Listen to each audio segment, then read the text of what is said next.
Welcome to the Amalgamation. We have Shella, Silla in the building, the owner of Sister Golf. How you doing? I'm doing great. Good, good. And we were just talking about, where you from. So kind of introduce yourself to the audience. Sure, absolutely. So I'm originally from Miami, Florida. I've been living in Birmingham for 11 years now. Ended up in Birmingham as a result of family. My younger sister is who got me here. So I wasn't really keen on the idea of moving to Birmingham at first. But I had visited a bunch of times because my two nephews were here and I'd never missed a birthday and was always here to support family. We're from a very close-knit family. And although I was reluctant at first because I had lived in Charlotte for a couple of years and Charlotte was very cliquish and it was very hard to penetrate into that community. And people were telling me, you moving to Birmingham is worse. They more cliquish. You can't, break in to the community at all. So I was a little bit squeamish and hesitant about coming here and had flat out told my sister, no, I'm not moving to Birmingham. I'm going back home to Miami, Florida. And she enlisted the help of my mom and they sort of double teamed me. And she was just like, your sister needs you, go to Birmingham. So I reluctantly agreed and say, okay, I will come for a year and a half. I will give it a chance and see what happens. And what really surprised me was Birmingham community was nothing like what I expected it to be. It was definitely not what people in Charlotte had told me. It was very welcoming and very inclusive and very supportive, which was a surprise to me. At first I thought, wait, where's Ashton? Am I being punked? Because ain't no way everybody's just nice. I mean, everybody was nice. Not just black people, white folks too. Was like, okay, what do you do? Sister Golf? Oh, wow, that's a great, concept. How can I plug you in? Who can I connect you to? And that's how I felt like the community really rallies around entrepreneurs. If they see you're doing something, especially something different and unique and something that could be beneficial, they really try to rally around you to shore you up. And so that made me feel like this was the right move for me and made me feel comfortable in being here. Because at first, my impression from the outside looking in, which a lot of people have, because my friends in Miami still feel that way, it's like, are there any paved streets in Birmingham? Isn't it real country? Isn't it real backwards? And isn't it really racially charged? And so I came with all of those preconceived ideas of what Birmingham was going to be, and Birmingham showed me something totally different. So I'm, really grateful. And I'm happy that that's what I found. And I found real community and real friends and decided that this was the right place for me to start and grow the brand. One of the things that my younger sister did to get me here was just like, you've always wanted to do your sister golf thing. We have the RTJ, golf trail. This would be the perfect environment. You should come, you should do it. So with that encouragement in hand, once I landed in Birmingham proper, I decided to go ahead and launch and start Sister Golf. So, and Sister Golf came about because my background, as I was talking to you off camera before, is in banking and corporate banking. I was in that arena or industry for close to 25 years. I did the gamut. I started out as a credit analyst, moved into being a junior lender, then became a business banker. I did corporate banking, I did a little bit of wealth management, and I also did commercial real estate finance. And early on in my journey, found that business banking is really a sales job. You're a salesperson, you're trying to bring clients to the bank, and you're trying to bring deposits and loans to the bank. So I was out there calling on business clients, trying to get them to move their banking relationship to the bank. Thought that my personality was gonna be enough and people was gonna like me and say, sure, y'all got great products, I'm coming over here. And that is not what it was at all. You really need to build relationships. And so you're encouraged to go to networking events, take people to breakfast, do all the things, and still found that in and of itself is still not enough to develop the type of relationship that you need to get someone to move their whole banking relationship over. But in very short order, found that my colleagues, who are all male, mostly male, very few women in the lending space, especially back at that time, were using golf as a tool to network and build relationships. And at the time, I had zero interest in golf. I had never played in high school or college, didn't know anything about the sport. I thought it was something that rich old white men did and found it very boring to watch on TV. But if I felt that it was something that can help me achieve my goals and get to where I was going, as one of my male colleagues was telling me, I was like, all right, I'm willing to give it a try. So fast forward, I decided to take some lessons, and to my surprise, ended up liking it. Did not think I would end up liking it at all. Ended up liking it, and then when I would go back to the office and tell my colleagues, hey, I started taking lessons, now we had something to connect on, outside of just business and work, and that helped me deepen my relationship with my colleagues.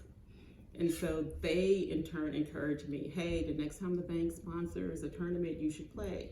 And I was still like, yo, I took 2 lessons, y'all, I ain't ready. And I think, well, I didn't embarrass myself. That ain't what we about to do, So I reluctantly took their advice and did all the things, got my cute outfit, got my clubs, did all the things, and was prepared. So I did go out and played my first tournament with the bank and played terribly. But it was me and 100 dudes. And so everybody was like, who's that girl? Who, and people coming up to me, what you doing? You driving a golf cart? You doing registration? No, I'm playing. You playing? And so people really wanted to get to know more about me. And so I was able to forge relationships. I had my little business cards out, exchange cards with people, and was able to form a really good relationship with one of the guys out there who happened to be a CPA. And if you know anything about banking, CPAs are your best referral source because they are the ones that are doing the books for all the businesses. So they know who needs financing next, and they can literally refer clients to you. And so not only did that CPA become a client of mine, he started referring clients to me. So I, in very short order, went from being someone who was barely meeting my goals and missing them every month to someone who was a member of the $1 Million Club, where I was closing over $1 million in deals because of referrals that I was getting. So that was kind of the connector or the light bulb moment for me to show me the power that the sport has. You always hear about all the deals that are made on the golf course, and you really don't necessarily understand what that means. But I was able to realize that the deal per se is not, initiated or birthed there, but the relationship is that makes the deal flow easy. So once they know, like, and trust you, because that's what you want, then the deal is easy to close. And so a lot of times women miss out on those opportunities because we're intimidated by the sport, because we feel like, well, I don't know anything about golf, I'm not gonna go out there, I'm not gonna embarrass myself.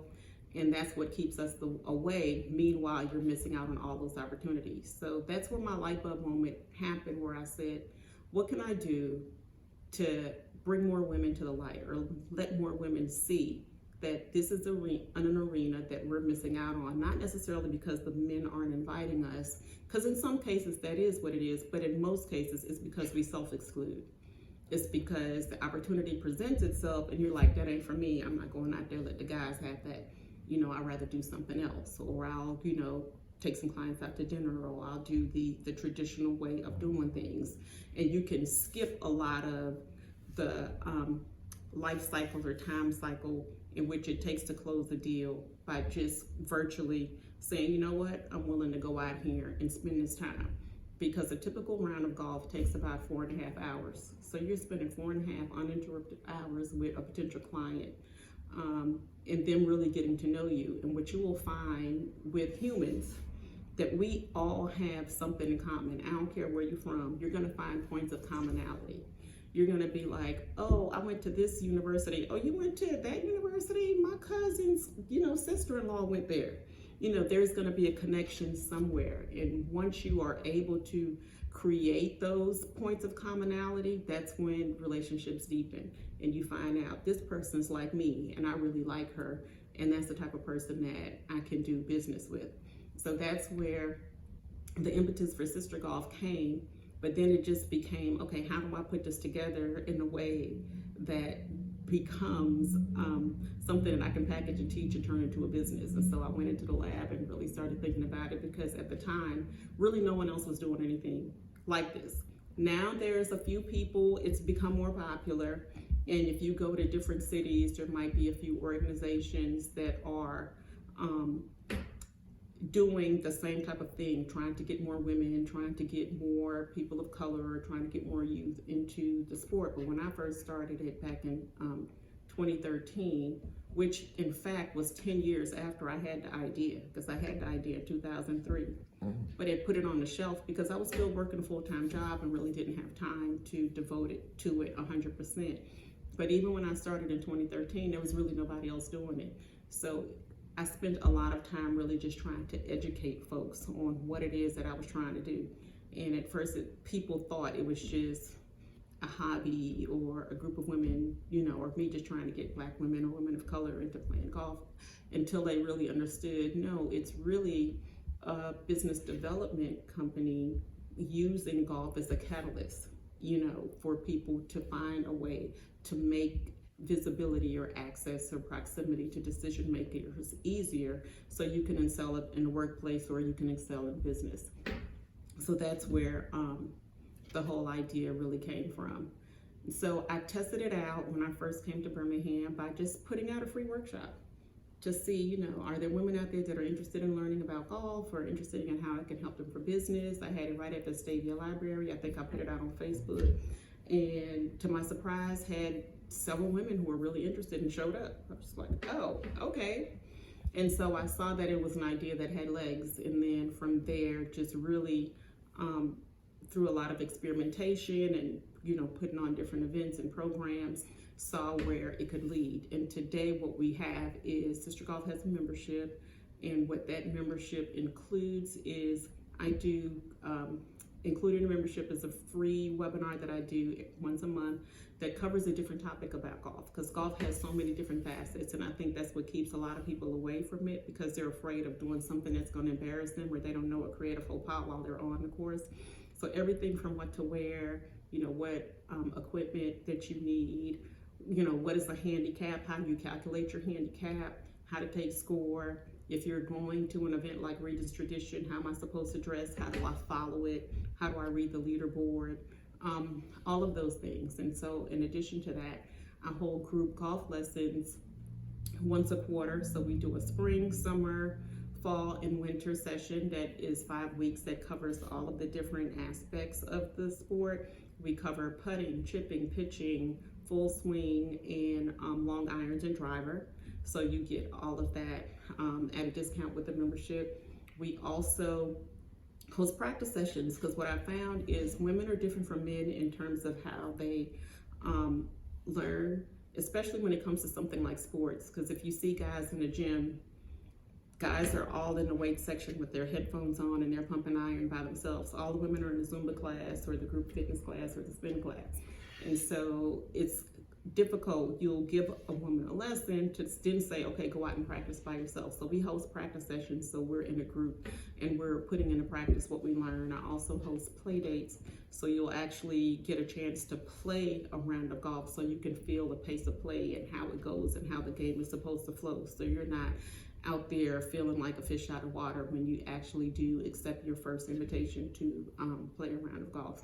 So also do like little social networking events for members. So we have a lot of things that's included in the membership program to make people feel like I have all of the information and I'm armed with everything that I need so that I can confidently accept an invitation and go out to play when the time comes. And my hope is that more women will gravitate towards the sport, whether they decide to do it for leisure, because now it's like everybody's into golf. Golf is a new hot thing. It's men, women, because you got a lot of professional athletes, you got celebrities playing, it's the glitz and glamour. Everybody has a new apparel line for golf. And so a lot of people are gravitating to it for that purpose.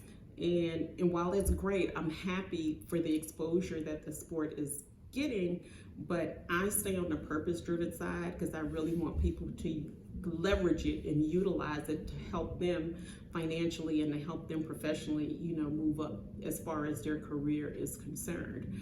And if you, at the same time, end up having fun and using it for leisure, great. But I'm more purpose driven because I think a lot of times people pick stuff up for fun and it becomes a fad and then you quickly put it down because it's just temporary. But I want it to stick more and have more meaningful impact for folks, especially for women, because men have been closing $1 million deals for as long as the game has been around on the golf course, and I think it's time women get a piece of that pie too. And I know I've talked a whole lot, but if there's anywhere you have a question that you want to jump in. To be honest, I was enjoying it, but one key thing that stood out was when you said purpose driven. When you first started Sister Golf and you saw that you actually had a market of people who wanted to be involved with it, when they first started, were they purpose driven or did they want to do it for entertainment at first? So I specifically targeted business women who were in sales roles like me. So if you were in any type of client-facing role, if like you were in business development or if you were in sales, those are the types of women that I kind of marketed Sister Golf to. So they were purpose-driven because they saw guys getting it done on the golf course. Because like I had women who were in male-dominated industries, and that's who I was really going after. Like they were in construction industry, or they worked for the gas company, or they were in energy, or I had women who were like, oh yeah, we sell coal, to folks. Or I'm in commercial insurance, and all those guys, that's what they do. Their deals are done on the golf course, and I'm always left out. So those women were very intentional, and they were very much purpose driven. As it has grown, I've gotten a lot more interest of a number of women, a variety of women who are, some are purpose driven, but some are clearly entertainment driven. And some are like, okay, just between me and you, like that's where the dudes are, so that's where I need to be. So so you get some of that too. I'm just keeping it 100, keeping it real, and that's fine because I think that a lot of times it's not how you get there, because you might get there from entertainment and end up finding, oh, this also helped me in this aspect too. So at this point, it doesn't matter to me how you arrive here. I just want to make sure that you get the most out of it and you walk away with something that you can have for the rest of your life. I think, to be honest, I think that's a great tool. And like I've been around business since I've been young. And I used to always hear the older people like, yeah, the deals be closed on the golf course. But I done heard my dad say that he don't golf at all. But to hear somebody really like, it's not a myth, it's really real. When you first got out there on the golf course, how was it having those conversations that you knew would turn into leads? Well, I wasn't sure. I just took a chance. I just went on the belief, I just went on the trust of what had been told to me, and I had to see what the guys had done. And I didn't even think that it would translate into something real for me, for real. So I just went out there and did it. And when I saw it happen, because you don't really get how it works until you do it, because it's all in theory in your head. And that's what I talk about when I do the workshops that I host. It's not like you get out there and you pitch your product and people are like, okay, this is what it is. It's a lot more nuanced than that. And I think that until people really start utilizing it for business and understand how it works, you're not gonna fully get it. Because it's not like you go, oh, hey, my name is Shella, I work for such and such a bank, this is our products. You're not talking about that on the golf course. When you're on the golf course, especially if you're playing with somebody that enjoys the game and knows how to play, one of the things you wanna do, you wanna play.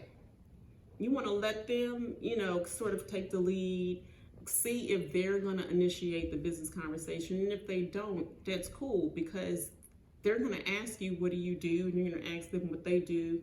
You'll talk about that, but then you're going to be focused on the sport. And now they're looking at you from a character standpoint. Okay, is this person cheating? Is this person getting mad because they hit a bad shot? What is their personality? What's their character like? And that's going to determine, is that somebody I want to do business with? So you more looking at that. And then when they say, nah, she's cool. We had a great time. Yeah, she hit some good shots. Yeah, she hit some bad shots too, but so did I. But we had a great time. And that tells you, okay, well, this is somebody that I can vibe with. This is somebody that I can trust. They didn't put down that they made par even though they was a double bogey, because it's out there. People do, like, why are you cheating yourself? But you'll see those character flaws come out in people, or you'll see the real person show up, because golf forces you into pressure situations. Because you hit that bad shot, how you gonna act? Are you gonna take it in stride? Are you gonna laugh about it? Are you gonna be like, oh dang, okay, I know what I did wrong, let me fix that for the next time? Or are you gonna throw a temper tantrum like a kid? What are you gonna do? And that person is paying attention to you. Yeah. Because I pay attention to folks who I play with, and I make judgment calls. I'm not even gonna lie. I'm like, okay, I don't wanna play with him ever again because of how he acted.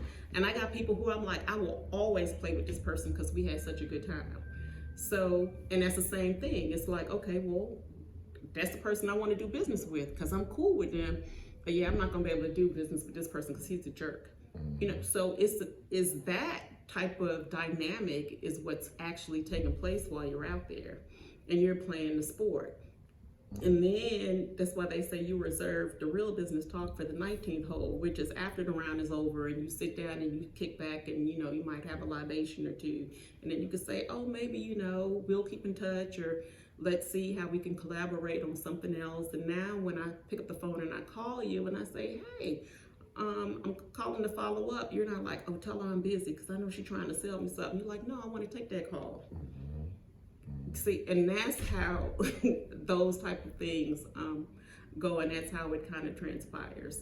So when you hear it, it sounds like, oh, they pulling out the contract while they're on the golf course, or it could be a situation where you shake hands on a deal, but usually those are more for people who already kind of have an initial relationship already built up. So if I already know you, we're already cool, I already know what business you're in, and I invite you out for a round of golf, me and you one-on-one.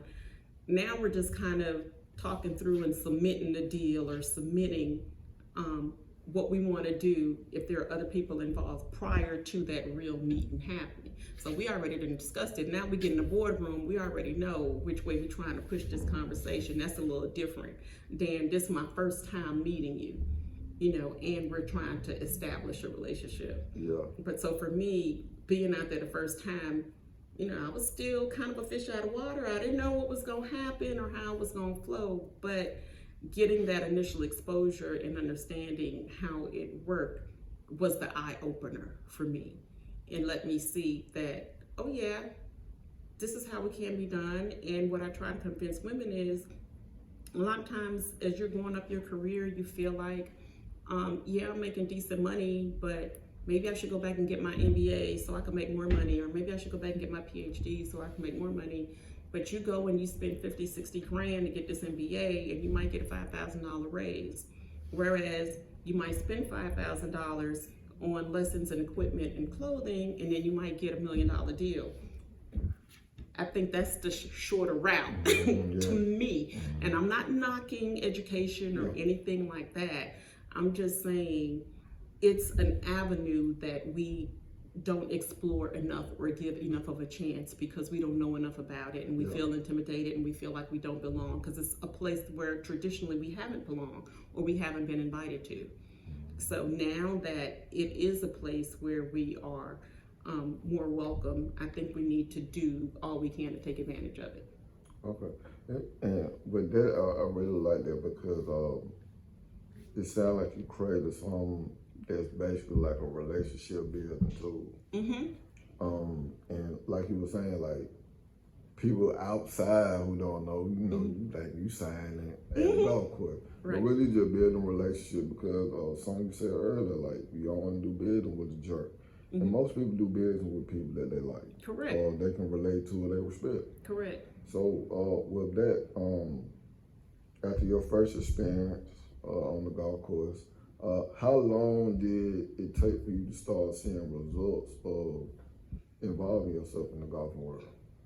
So it didn't happen overnight, but over the course of several months, I saw where relationships were improving, just conversations, opening up. And even that continues until today. I'll meet somebody and, we'll play a round of golf and they'll see me again and they'll be like, oh, hey, Shella, whatever. So I'll give you a specific example. Commercial real estate, because I have my real estate license and I've done commercial real estate. And one of the things is commercial real estate is very heavily male dominated, very heavily white male dominated. I know that they're doing a lot to try to change that and include more diversity. There's initiatives to get more women into the industry. And one of the things someone told me very early on, it was like, yo, Shella, you're doing commercial real estate. It's real bro culture. And a lot of times they won't even answer your phone call if they don't know who you are. And another female who I'm friends with, who is in the commercial real estate industry, who is not a person of color, was just telling me how she had a difficult time breaking in. She was like, Shella, for 6 months, they wouldn't even answer my phone call. I couldn't even get a meeting with other brokers. I was like, what? So she was just like, but there is a group of them that play golf. Like, I'm trying to get you invited to one of those outings so you could start meeting them so they can kind of know who you are. So of course I accepted the invitation, went out, played golf with a few of them. Completely changed in terms of opening doors for me. I pick up the phone and call those guys, hey Shella, what's up? They see me at a commercial real estate networking event. They'll holler me, hey, y'all know Shella? It was like, and since I started playing golf to now, my game has much improved. So when I played with them, I wasn't playing, I was playing for real. So they were just like, oh, okay. And it just garners you a whole new level of respect. And that's not to say that things immediately become easy for you, but it does get your foot in the door. And as hard as it is for you to even get noticed or, get your foot in the door, anything that can help, I say use it at your disposal. And it definitely made a huge difference to me. I'm cool with those guys now. They'll say maybe like, hey Shella, what's going on? When was the last time you've been out? So, or we got to get together again and we got to play. So it definitely is a game changer. Yeah, to be honest, like I'm very interested, because I used to look at your LinkedIn post. Man, it's interesting. Cause golf, just saying, like I'm old, like I played football in college, and I ain't the type who finna go play nothing right now. I'm like, man, I don't think about golf, because I know it's still, you have to be able to focus and be able to still use some skills and be able to really be good at it. Now, like that was saying like something interesting to be a part of, and I'm thinking about networking every day. So, were you involved in any sports like in school or? So that's where I get most women, because they feel like she probably played golf in high school or college. I'm like, I didn't play any sport in high school or college. When I was in junior high school, I ran track for a little bit, but I was also in the band. And so when I got to high school, track practice and band practice was at the same time. So I had to make a choice. And so I chose band. So I was in a marching band at Miami Central High School in Miami, Florida. And so I didn't start playing golf until I was a full-grown adult in my career. So that's why I tell people golf is one of those sports you can start later in life and still do fine. And for real, most golfers aren't that amazing. The ones that are great are the ones that get paid. They're on PGA Tour, or the people that played in high school or college, or your avid golfers who play every single weekend. That's what they do. That's what they watching YouTube videos every day. They're at the range every day. And the average person does not have time for all that. The average person is like you and me. They got a full-time job. They play maybe 5 times a year because their company is sponsoring a tournament. They go play in that tournament. They play all right. They hit some good shots, a few good shots, mostly bad shots. They laugh, they drink, they have a good time, they forge a relationship, they go home. That's what it really is. if you want to know the truth of the matter, but people have in their minds that it's a bunch of people like Tiger and Scotty Scheffler or Phil Mickelson out there, and that could not be further from the truth. In fact, the golf course is probably the best spot for comedy you have ever seen, because some of the shots that you will see folks take, you will be cracking up laughing. Dudes hit the ball and land right here. I've seen a dude hit the ball and they go behind him. It's crazy, but it's fun, and you laugh, and that's why they drink, because drinking gives you liquid courage to get up there and make a fool of yourself and keep it camping. You know what I'm saying? And keep going. And it's life, and again, that's the differentiator. That shows your character. Are you gonna let that just ruin your day because you hit a bad? You're not paid to do this. You get to do this. It's a privilege. How many people actually are able to, go out and play golf? Be thankful. I'm out here making a fool out of myself, and there's somebody out there, working at a fast food restaurant trying to feed a family of 6, and you have the privilege of being out here on a beautiful day at a beautiful course, enjoying great scenery, playing a sport. That is a luxury. That's a blessing. Like, exactly. I feel like that's a whole nother level of. I put that up here. When it comes to network, I've never been on a golf course, never gone. But everybody that I know, like mentors who up here, they always, hey man, we gonna do the golf thing. We gonna, and I'd be like, no, I don't know how to play. I don't need. I should have just went and got me from Tiger Woods, and went and got me a little set from Vits or Academy. And just really took the opportunity and just went out there. But the more, like, when you know somebody who's in it, you can get that inside information. You can learn, like, I don't think I hit a shot that go backwards. So I should be okay if I go out there. Okay. But they tell me, like, yeah, we're finna go to the golf course. I ain't golfing, but I know everybody finna be getting drunk. I'm like, hey, y'all having to be like, bruh. Everybody congregate, talk, get to know each other, have fun. Once we leave the golf course, we'll get back to that. But I done made so many new friends out there who's in my industry. It's gonna make it a little bit smoother when we have this conversation. Absolutely. That's very inspiring to you to see that niche market come from Miami, come to Birmingham, a black city. And create a culture where you're exposing us to things that we didn't even think about, or just literally a real myth, like something we just might be talking about in the barber shop. Like, yeah, man, they be going golfing. That's about the all we can say. We know Tiger, but to be able to utilize that as a tool for business, that's very impressive. I definitely want to learn myself.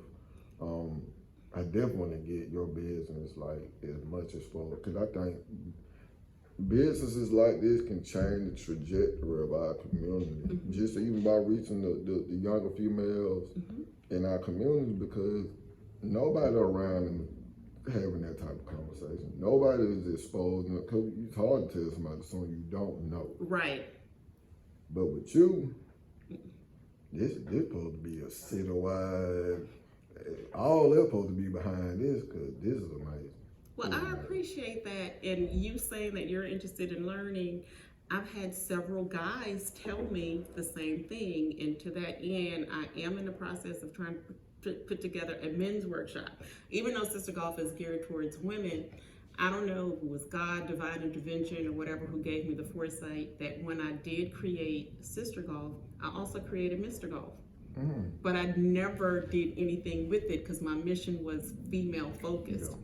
But I've been getting so many men who are, who sit on boards, who are, who've matriculated up their career, and that they just never got that education. They didn't have an uncle or a dad to say, hey, get on this, right now, because it's going to make a difference in your career in the future. So I am working on that, because I do half-day workshops for companies now.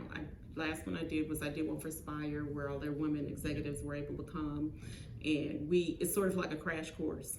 So we do a little breakfast, then I go through how you use it as a tool for networking, and I cover like the basic fundamentals of the sport, like scoring and different terminology and how to dress and all that type of stuff. And then we actually go down to the driving range with a golf pro, teach you how to hold a club in your hand. We actually hit balls, and a lot of women who felt like they could never do it come back up excited that they were actually able to hit balls and hit good shots off their first try.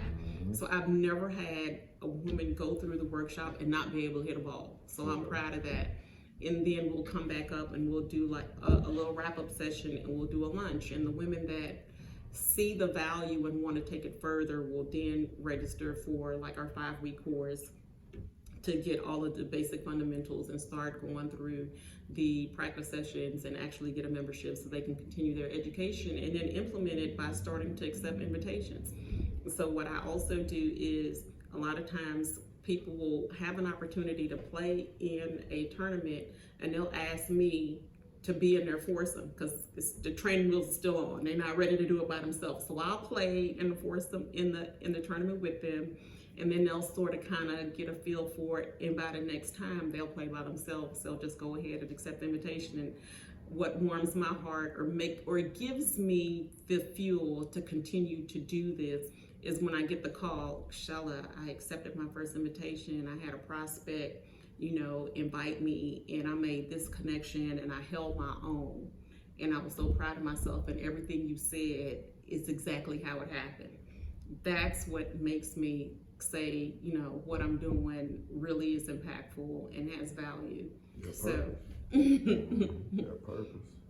Your purpose. And you can see the passion. You can see the passion. People, especially like I say, people like who want to increase their life in any type of capacity, they gravitate to people with a personality like yours, who's also very knowledgeable about what they're talking about.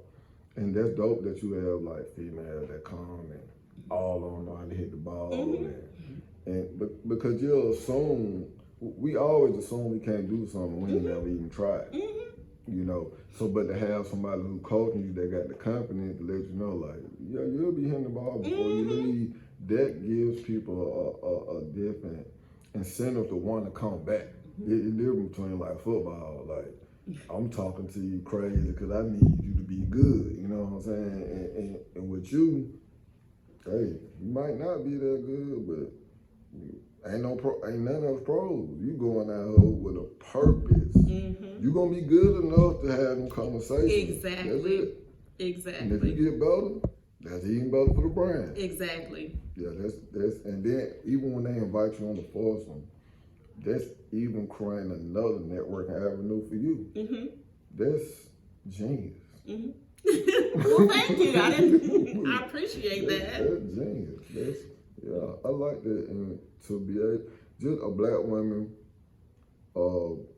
is bringing something to our culture. I ain't like, bro, like, I came from Atlanta, moved here, and I went back.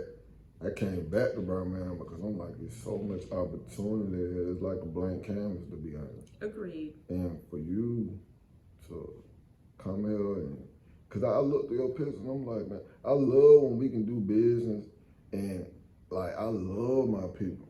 Right? When I do business, I do business. I love when you can have different ethnicities,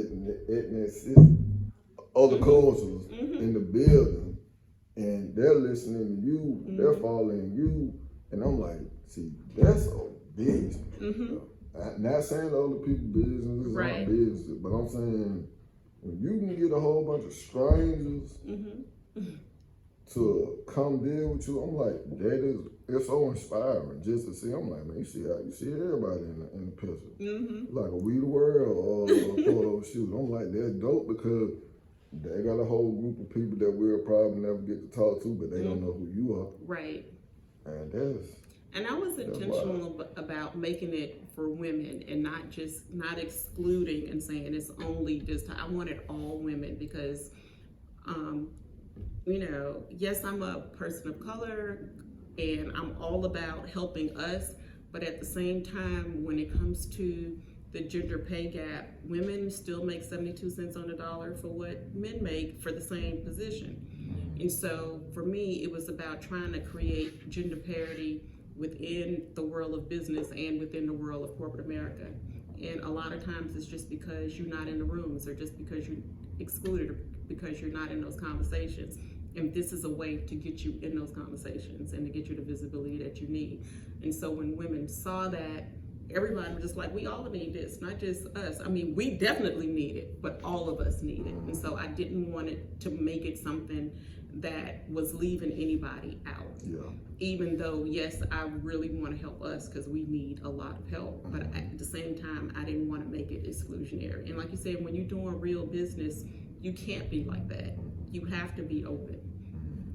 Yeah, I think that kind of boxes in sometimes. When we say like black-owned business, I'm like, they're cool, but you still gonna go to McDonald's. Exactly. They ain't got to say what color they is. You want that burger, like that's why you going there. So I look at it like we should market ourselves that way, because I feel like they put us in the mindset of, like, of course, like in the entrepreneurship community with us, I'm like, yeah, that's cool. But when it comes to getting clients, I don't want people to do business with me on no type of sympathetic level. Agreed. At all. Like, well, I want to help you because you're a black-owned business. Help me because I'm a business. Help me because you respect what I do.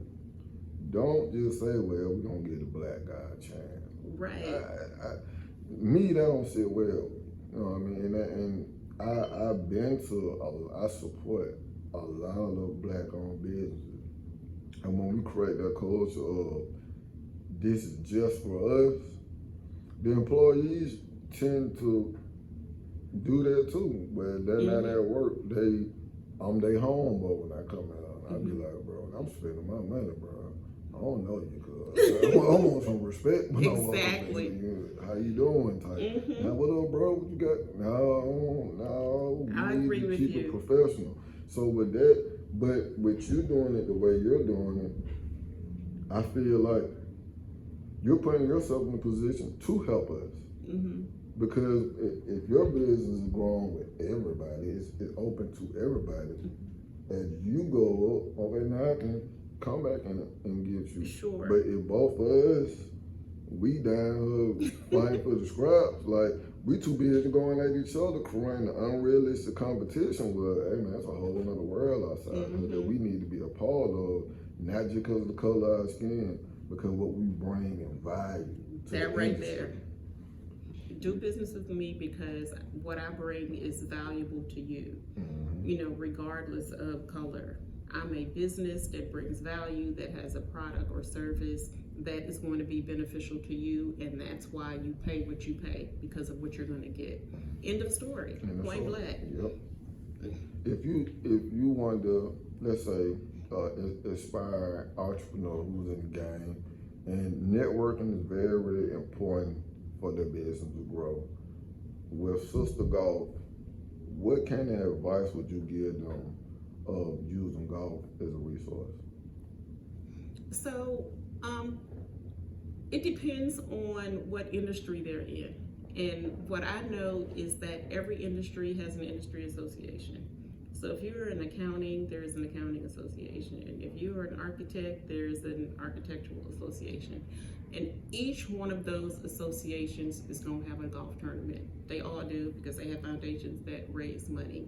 So what you want to do is find out which industry complements what you're doing.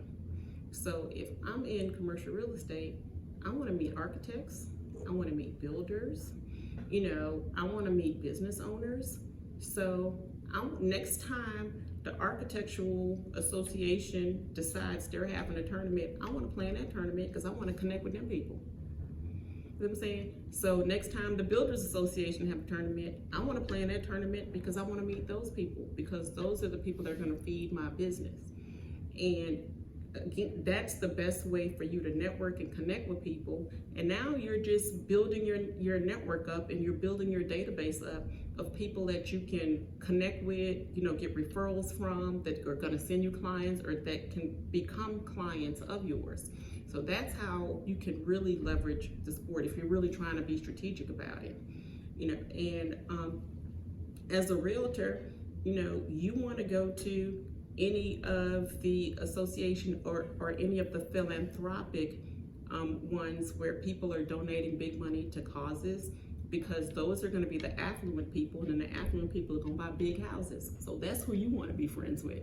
So it's all about being strategic, figuring out who you are, who your best client base are, what industry association they're most likely to be affiliated with, and show up to that place. Sign up for that tournament. I really appreciate you for coming on the mogul mission. Yeah, I feel very motivated about getting into the golf world. Awesome. Yeah, more than a hobby. I really want to play. Like Okay. I really want to play. I really want to utilize that too. I love networking. I love meeting new people. But I know that got to be fun. If I can kill two birds with one stone, golfing and on building relationships, I think that's great. I think that's it's so amazing to me, because to you, I can tell now you probably been doing it so long. It's like, you know what I'm saying? I golf, you know what I mean? I be out there. But to us, it's like, man, she golf. You know what I'm saying? It's different. So to have someone like you in our culture doing big things in the golfing world, business world, it's a blessing. It's an honor to meet you, and I just want to thank you for coming on the mogul mission. Oh, my pleasure. Thank you so much for having me. Yeah, no problem.